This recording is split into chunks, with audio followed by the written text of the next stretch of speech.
नमस्कार दोस्तों, जय श्री कृष्णा। दोस्तों, आपका हमारे चैनल मोटिवेशनल स्टोरी में हार्दिक स्वागत है, जहां हर कहानी आपको नई सोच और नई दिशा देती है। एक बार एक युवक गौतम बुद्ध के पास आया और गौतम बुद्ध से बोला, हे बुद्ध, मेरे मन में इतने गंदे विचार क्यों आते हैं? मैं नहीं चाहता कि मेरे मन में गंदे विचार आएं, पर मेरे मन में हमेशा काम वासना के विचार चलते रहते हैं और मैं इनके बारे में सोच कर बहुत परेशान हूं। मेरी ऊर्जा और समय ये सब सोचने में ही नष्ट हो जाते हैं। इन सब विचारों की वजह से मैं कभी भी शांत नहीं रह पाता और मैं हमेशा ही स्त्रियों को देखकर मोहित हो जाता हूं। इन विचारों को मैं अपने आप को रोक ही नहीं पाता। बुद्ध मुस्कुराए और उन्होंने युवक से पूछा, क्या तुम्हें पता है ये काम वासना होती क्या है? फिर लड़के ने उत्तर दिया और कहा, बुद्ध, मैं ये तो नहीं जानता कि काम वासना होती क्या है, पर हां, ये जो भी है बहुत बुरी चीज है। फिर बुद्ध ने युवक से कहा, सबसे पहले तो तुम्हें यह समझना है कि प्राकृतिक रूप से जो भी चीज हमारे अंदर है वो बुरी नहीं होती। हमारे जीवन में उसकी कुछ न कुछ जरूरत होती है। वासना कोई बुरी बात नहीं है, ये तो हमारे मन की एक भावना है जो हमें किसी न किसी चीज की कमी का एहसास करवाती है और फिर हम उसी चीज को पाने के लिए उसकी तरफ आकर्षित हो जाते हैं। जैसे अगर तुम्हारे पास धन की कमी है तो तुम्हें धन पाने की वासना उत्पन्न हो जाएगी। तो वासना कुछ और नहीं, बस एक प्रकार की कमी है जो कि एक प्रकार की जरूरत का एहसास है, और जब ये जरूरत शारीरिक हो तो हम इसे काम वासना का नाम देते हैं। युवक ने गौतम बुद्ध को कहा, बुद्ध, मुझे काम वासना का मतलब तो समझ में आ गया, पर आप मुझे ये बताइए कि ये आई कहां से है और कैसे आती है? गौतम बुद्ध ने कहा, काम वासना कहीं से आई नहीं है, ये तो हमारे अंदर ही होती है और इसका होना तो जरूरी भी है, तभी तो मानव जाति का विस्तार होगा। युवक ने कहा, जब ये हमारे अंदर ही है और जरूरी भी है तो फिर लोग इसे गलत क्यों बोलते हैं? बुद्ध ने कहा, यही तो समस्या है। लोगों ने काम वासना को गलत तरीके से सोच लिया है। वे इसे छिपाने और दबाने की कोशिश करते हैं। काम वासना गलत नहीं है, बल्कि काम वासना का गलत तरीके से प्रयोग करना गलत है। लोग जिससे प्रेम करते हैं बस उसी के लिए जीने लग जाते हैं, उसे ही अपना लक्ष्य बना लेते हैं और उसके बारे में हमेशा सोचते रहते हैं, पर यह सब गलत है। बुद्ध ने युवक से कहा, क्या तुम्हें पता है जानवरों में भी काम वासना होती है? युवक ने उत्तर दिया, हां बुद्ध, जानवरों में भी काम वासना होती है, क्योंकि जानवर भी तो आखिर अपनी पीढ़ी को आगे बढ़ाएंगे। बुद्ध ने कहा, तो फिर हम जानवरों की काम वासना को गलत क्यों नहीं कहते? युवक ने कहा, मुझे नहीं पता महात्मा, आप ही मुझे बताइए। गौतम बुद्ध ने कहा, जानवर अपनी काम वासना का प्रयोग आनंद प्राप्ति के लिए नहीं करते। वे तो सिर्फ संतान उत्पन्न करने के लिए ही काम वासना का उपयोग करते हैं। जानवरों को प्रकृति ने इतनी समझ नहीं दी कि वे काम वासना को अपने सुख का आधार बना सकें, जबकि मनुष्य अपनी समझ के बलबूते पर प्रकृति में पाई जाने वाली प्रत्येक वस्तु को अपने सुख के लिए प्रयोग करता है। हम इंसानों ने ही काम वासना को अपने सुख का साधन बना लिया है, जबकि प्रकृति ने तो हमें अपने वंश को आगे बढ़ाने के लिए दिया था। लेकिन इंसानों ने इसे अपने जीवन का परम लक्ष्य बना रखा है और इस तरह से काम वासना का भी बंधन हो जाना गलत है। युवक ने पूछा, महात्मा जी, ये काम वासना हम पर इतनी हावी क्यों होती है? तब गौतम बुद्ध ने कहा, सुनो, अब जो मैं तुम्हें बताऊंगा उसे तुम ध्यानपूर्वक सुनो। काम वासना का सारा खेल तुम्हें समझ आ जाएगा। तुम्हारे सारे सवालों का जवाब मिल जाएगा। बस तुम्हें ध्यान से सुनकर समझना है। एक बार की बात है, एक आश्रम में गुरु और उनके शिष्य रहा करते थे। वे रोजाना आश्रम के बाहर स्थित गांव में भिक्षा लेने के लिए जाते थे। उसी आश्रम का एक शिष्य भी गांव में भिक्षा लेने जाता था।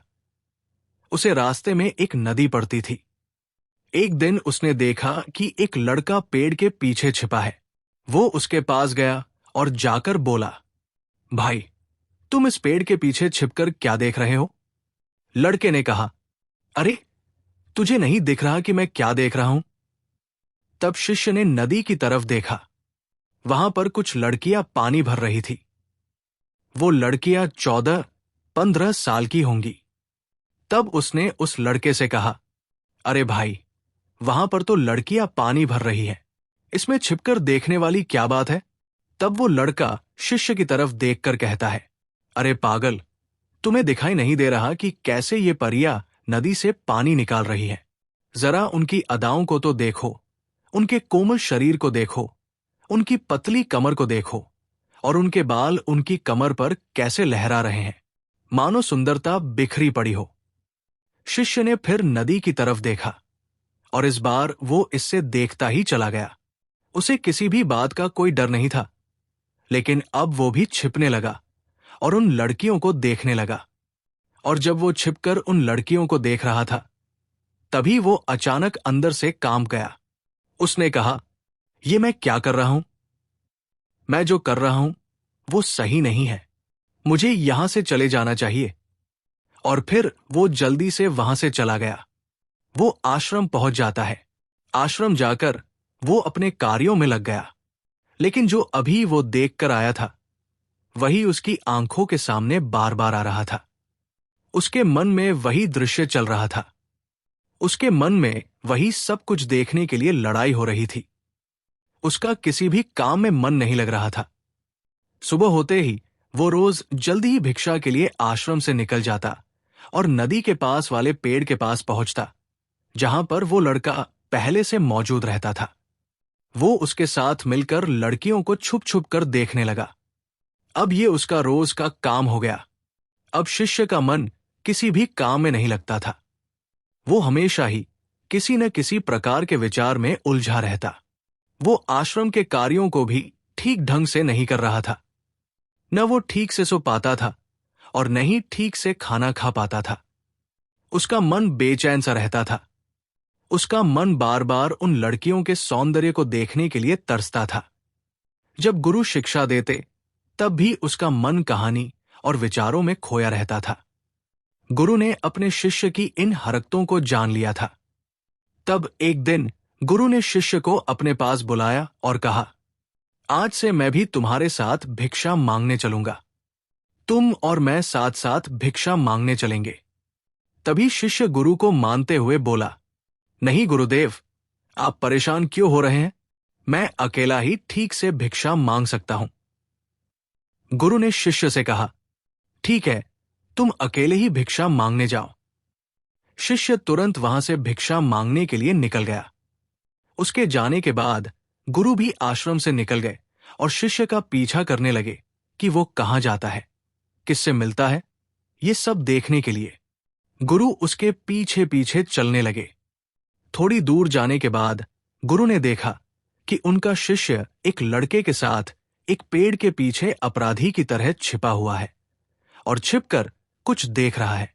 गुरु भी अपने शिष्य के पीछे जाकर खड़े हो गए कि आखिर उनका शिष्य क्या देख रहा है, जिसे देखने के लिए वो पेड़ के पीछे अपराधियों की तरह छिपा पड़ा है।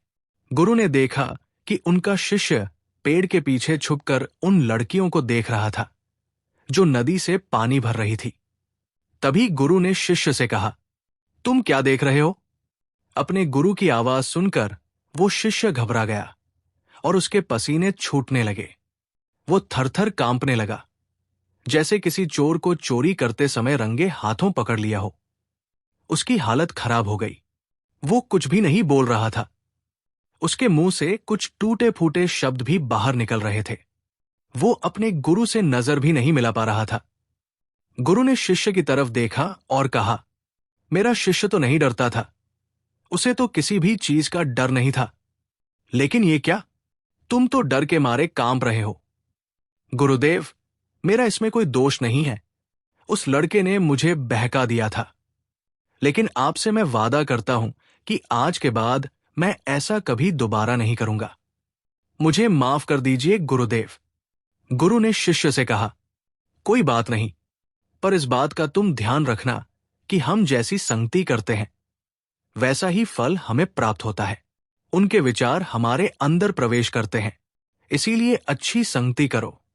जिससे तुम्हारे अंदर अच्छे विचारों का प्रवेश हो। फिर गुरु और शिष्य आश्रम लौट आए और फिर से आश्रम के कार्यों पर ध्यान देने लगे। उसने उस रास्ते को छोड़ दिया और दूसरे रास्ते से जाने लगा। वो अपने काम को ध्यान से करता, लेकिन धीरे धीरे उसके अंदर क्रोध उत्पन्न हो गया और फिर वो दूसरों पर क्रोध करने लगा और बेचैन रहने लगा। अब वो सही समय पर भजन भी नहीं करता था। वो बहुत कम खाता था। एक रात गुरु शिष्य के पास आए और बोले, अब तक तुमने कितनी बार अपना वादा तोड़ दिया? ये सुनकर शिष्य अपने गुरु के चरणों में गिर गया और रोने लगा। रोते रोते ही उसने गुरु से कहा, गुरुदेव, मैं कई बार अपना वादा तोड़ चुका हूं। फिर वादा कर लेता हूं, लेकिन हर बार मैं वादा तोड़ देता हूं। मेरा मन मेरे नियंत्रण में है ही नहीं। मैं बहुत कोशिश करता हूं कि अपने मन से सारे बुरे विचारों को निकाल दूं, लेकिन मैं चाहकर भी ऐसा नहीं कर पा रहा हूं। फिर गुरु ने शिष्य से कहा, चलो मेरे साथ। गुरु शिष्य को आश्रम के बगीचे में लेकर गए और शिष्य से कहा, देखो, यहां पर कुछ नालियां बनी हुई है, जिससे नदी का पानी इन पौधों तक आ रहा है और ये पानी एक निरंतर भाव से बह रहा है। क्या तुम इस पानी के बहाव को रोक सकते हो? शिष्य ने कहा, हां गुरुदेव, मैं इस बहाव को रोक सकता हूं। फिर शिष्य ने मिट्टी उठाकर उसे नाली में डाल दी। पानी थोड़ी देर के लिए रुक गया और फिर थोड़ी देर बाद मिट्टी के ऊपर से पानी बह गया। गुरु ने शिष्य से कहा, अरे ये क्या? ये तो पानी रुका ही नहीं। फिर शिष्य ने कुछ कंकर पत्थर उठाकर उसे नाली में डाल दिए और फिर थोड़ी देर के लिए पानी रुक गया, लेकिन थोड़ी देर बाद ही उन कंकर पत्थरों के ऊपर से पानी निकल आया। फिर गुरु ने कहा, यह क्या हुआ? पानी तो फिर से बह गया। तुम तो बोल रहे थे कि तुम इसे रोक दोगे। क्या हम किसी काम को रोकना चाहें तो क्या हम उसे रोक नहीं सकते? तब शिष्य ने कहा, कोई बात नहीं गुरुदेव, मैं इस पानी को तो आपको रोक के दिखाऊंगा। वो फिर से एक बड़ा सा पत्थर लेकर आया और उसे नाली पर डाल दिया और पानी रुक गया। तब शिष्य ने कहा, देखा गुरुदेव, मैंने कहा था न कि पानी को मैं रोक दूंगा। मैंने पानी को रोक दिखाया। आपकी बात मैंने पूरी कर दी। गुरु मुस्कुराए और बोले, अच्छा, जरा ध्यान से देखो। पानी रुका हुआ तो है, लेकिन वो पीछे की नाली तोड़कर बाहर आ गया है और अगल बगल से बह रहा है। और ध्यान से देखो, ये पत्थर को आगे भी ले जाएगा और ये पानी अपना रास्ता बदलकर फिर से आगे की तरफ बह जाएगा। और फिर थोड़ी देर बाद ऐसा ही हुआ। फिर गुरु ने शिष्य को समझाया, तुम्हारे साथ भी तो ऐसा ही चल रहा है। तुम बार बार प्रयास कर रहे हो, बड़े से बड़ा प्रयास कर रहे हो, पर हर बार तुम्हारा प्रयास टूट रहा है और ये हमेशा टूटा ही रहेगा। तुम कितना भी बड़ा पत्थर रख लो, लेकिन पानी तो अपना रास्ता बना ही लेगा। ये सब देखकर शिष्य ने कहा, हां गुरुदेव, क्या कोई तरीका नहीं है जिससे मैं गंदे विचारों को बाहर निकाल सकूं और ये मेरे मन में आ ही नहीं?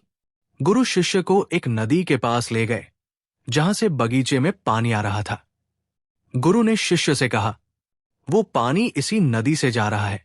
अगर हम यहीं से उसके रास्ते को बंद कर दें, जहां से पानी बगीचे में जा रहा है, तब क्या हम पानी को रोक नहीं सकते?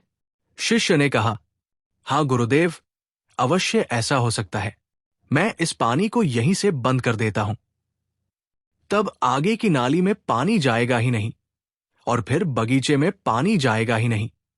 फिर उसने नदी से जाने वाले रास्ते को बहुत मेहनत करके पत्थर और मिट्टी डालकर बंद कर दिया और गुरु से कहा, गुरुदेव, मैंने पानी को बंद कर दिया है। अब ये पानी बगीचे में जाएगा ही नहीं। तब गुरु ने कहा, अगर पानी बगीचे में नहीं जाएगा तो पेड़ पौधों को पानी कहां से मिलेगा? उन पेड़ पौधों को तो पानी की आवश्यकता है और उनमें कुछ पेड़ पौधे तो ऐसे हैं जिन्हें रोज पानी की आवश्यकता है। वे तो मुरझाकर मर ही जाएंगे। उनका क्या होगा? पानी तो हमें खोलना ही होगा। शिष्य ने गुरु की बात सुनकर वापस नदी से जाने वाले पानी का रास्ता खोल दिया। तब गुरु ने शिष्य से पूछा, अगर हम इस नदी के पूरे पानी को बगीचे की तरफ मोड़ दें तो क्या होगा? शिष्य ने जवाब दिया, गुरुदेव, वहां पर जितने भी पेड़ पौधे हैं वो गलकर नष्ट हो जाएंगे, वहां कुछ नहीं बचेगा। फिर गुरु मुस्कुराए और बोले, तुम इस बात को समझो कि हमें किसी भी चीज को रोकना नहीं है, बस हमें हमेशा संतुलन बनाए रखना है।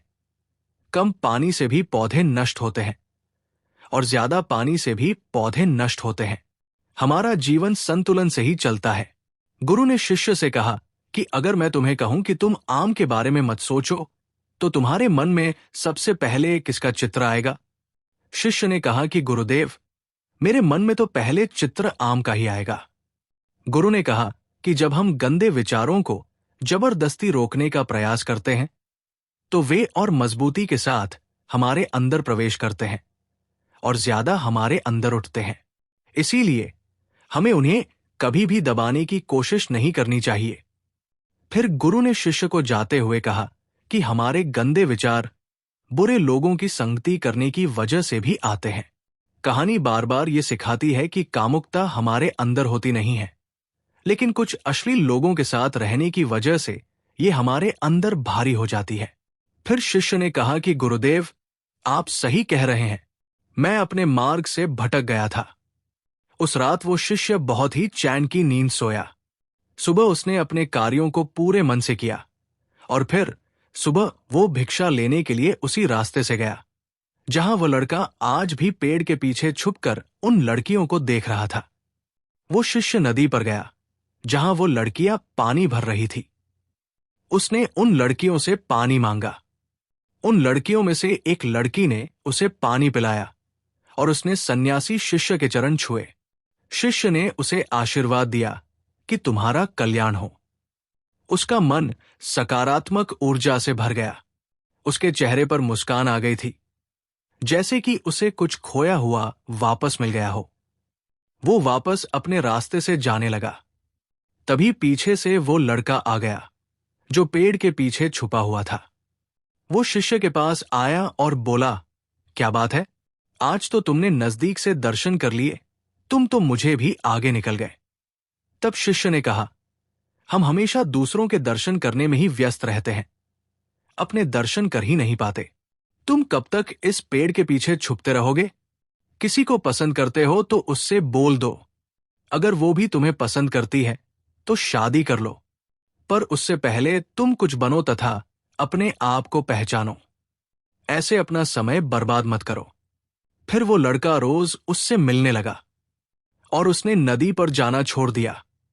फिर वो लड़का अपने जीवन में कुछ बनने के लिए संघर्ष करने लगा। तो तुमने देखा संगति का असर क्या होता है। अपनी संगति बदलो, अपने विचार बदलो। बुद्ध ने युवक से पूछा, क्या तुम्हें तुम्हारे सारे सवालों का जवाब मिल गया? तब युवक ने कहा, हाँ महात्मा जी, आपका बहुत बहुत धन्यवाद। तब गौतम बुद्ध ने युवक से कहा, जब तुम्हारे मन में गंदे विचार आए तब आप अपने आप को दोषी मत मानो। ये शरीर है और ये सब इसमें हजारों वर्षों से सिखा है। ये केवल तुम्हारे सोच लेने से, शपथ लेने से टूटने वाला नहीं है, लेकिन तुम्हारे पास वो शक्ति है और वो ऊर्जा है जिसका तुम्हें संतुलन बनाए रखने के लिए उपयोग करना है। तुम एक जीवित ऊर्जा हो जो कुछ भी अनुभव करने के लिए स्वतंत्र हो, जो कुछ निर्माण करने के लिए स्वतंत्र है। दोस्तों, अगर हमारी वीडियो अच्छी लगी हो तो कृपया हमारे चैनल को सब्सक्राइब करें और हमारी वीडियो को लाइक और शेयर करना न भूलें। धन्यवाद।